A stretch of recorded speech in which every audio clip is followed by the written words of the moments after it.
नमस्कार, कसे आहात सगळे? स्वागत आहे तुमचं या चॅनलवरती. लवकरच गणपती बाप्पाचं आगमन होणार आहे आणि गणपती बाप्पाच्या आगमनाच्या तुम्हा सर्वांना खूप खूप शुभेच्छा. त्यानिमित्तच आज आपण बनवणार आहोत गणपती बाप्पाच्या आवडीचे असे हे तळणीचे मोदक. खूप छान खुसखुशीत होतात हे मोदक.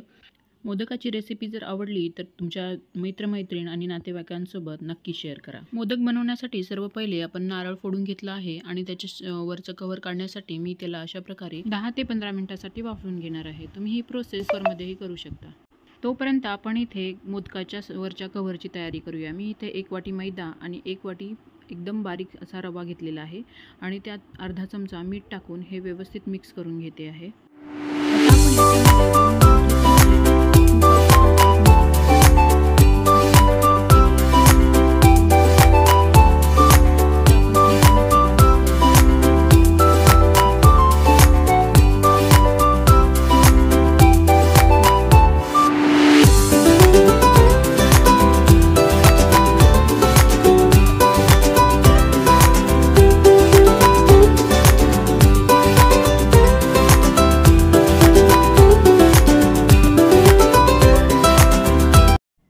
आता आपण याचे थोडं नॉर्मल पाणी घालत कणिक मळून घेणार आहोत.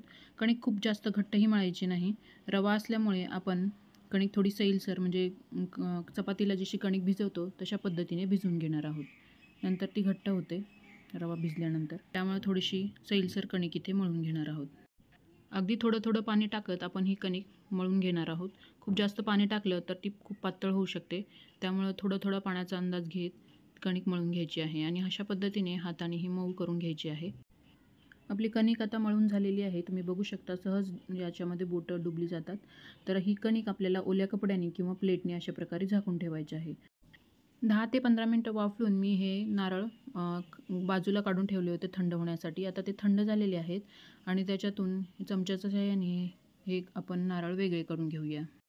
नारळ अशा प्रकारे वाफवून घेतल्यामुळे हे कवचल सहज वेगळे होतात नारळापासून. तर तुम्ही बघू शकता. आता आपण याच्यावरचा जो काळा भाग आहे तो काढून घेऊया. वरची काळी साल काढून झाल्यानंतर आपण याचे तुकडे करून हे मिक्सरला आपण बारीक करून घेणार आहोत. तर अशा पद्धतीने वरची साल काढून झालेली आहे. आता आपण याचे बारीक तुकडे करून हे मिक्सरला वाटून घेणार आहोत.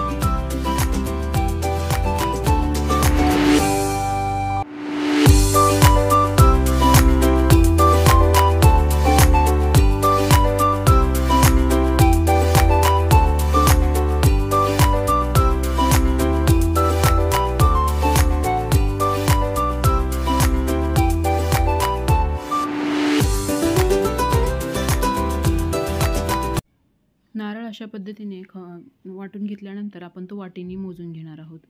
नारळाचा किस आपण मोजून घेतल्यामुळे आपल्याला गुळाचे प्रमाणही समजते. त्यामुळे आपण तो मोजून घेतलेला आहे. तर 1 वाटी किस झालेला आहे. आता मी पॅन ठेवलेला आहे आणि त्याच्यामध्ये 1 मोठा चमचा खसखस मी इथे भाजून घेत आहे. आणि त्यानंतर आपण खसखस 1-2-4 मिनटं खसखस भाजून झाले की आपण त्याच्यामध्ये तूप टाकून ड्रायफ्रूट्सही भाजून घेऊया. ड्रायफ्रूटचे तुकडे केलेले आहेत मी आणि ते आपण याच्यामध्ये भाजून घेऊया.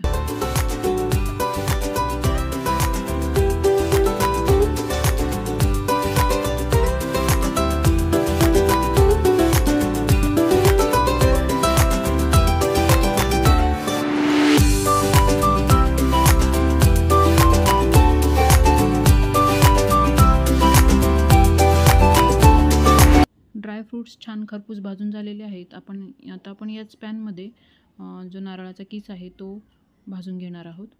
तर मी तूप टाकलेलं नाही आहे. त्या तुपामध्येच आपण ह्याला कोरडं असं भाजून घेणार आहोत. कोरडं होईपर्यंत हे व्यवस्थित हलवत भाजून घ्यायचं आहे.